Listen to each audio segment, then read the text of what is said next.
स्वामी समर्थ उद्योग समूह यूट्यूब चॅनलमध्ये आपलं सरसे स्वागत आहे. गाव कळस आजची गव्हाची पेरणी होती. तर आपण सारं बघू शकता.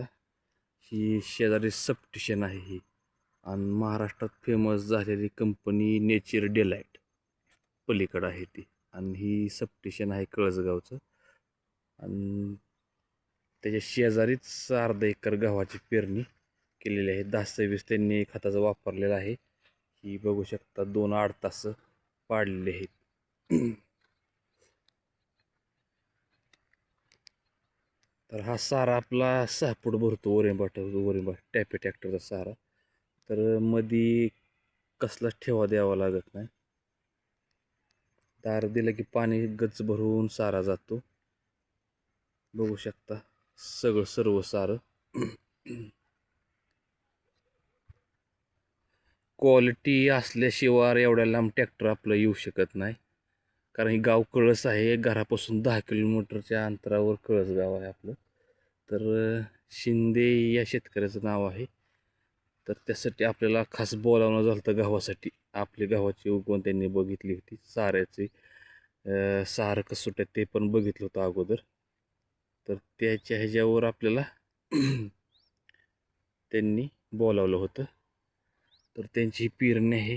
पहिले त्यांनी 2दा कल्टिवेटर, एकदा रोटावेटर मारलेला होता. कुठलाही सारा बघा, कसलाही सारा बघा, खटाखट टाकाटकमध्ये नुसतं फेकायचं नाही, करून दाखवायचं. आणि क्वालिटी दिल्यावर कुठूनही काम येतं. भरपूर ट्रॅक्टर आहेत प्रत्येक गावात, सगळीकडं पेरणी यंत्र भरपूर आहेत, पण क्वालिटी दिल्याशिवाय कामं नाही ती. पेरणीची चपडप होणे, कुठं बी उगवतंय कुठं नाही उगवत. तर आपण पुढल्या व्हिडिओमध्ये गव्हाची उगवण सुद्धा दाखवणार आहोत, आणि मकाची उगवण कशी होती ते पण दाखवणार आहोत. पण आता सध्याला हे बघू शकता सारं. ही वरिंब साईज बघू शकता.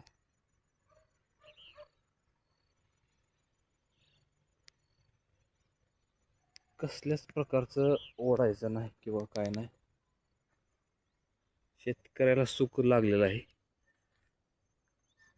ते बघू शकता. आपलं तर ट्रॅक्टर उभा आहे. आता सध्याला आपण बी मटेरियल बाहेर काढलेलं आहे. त्यांनी लोकवनचा गहू टाकलेला आहे. 10-20 वापरलेला आहे.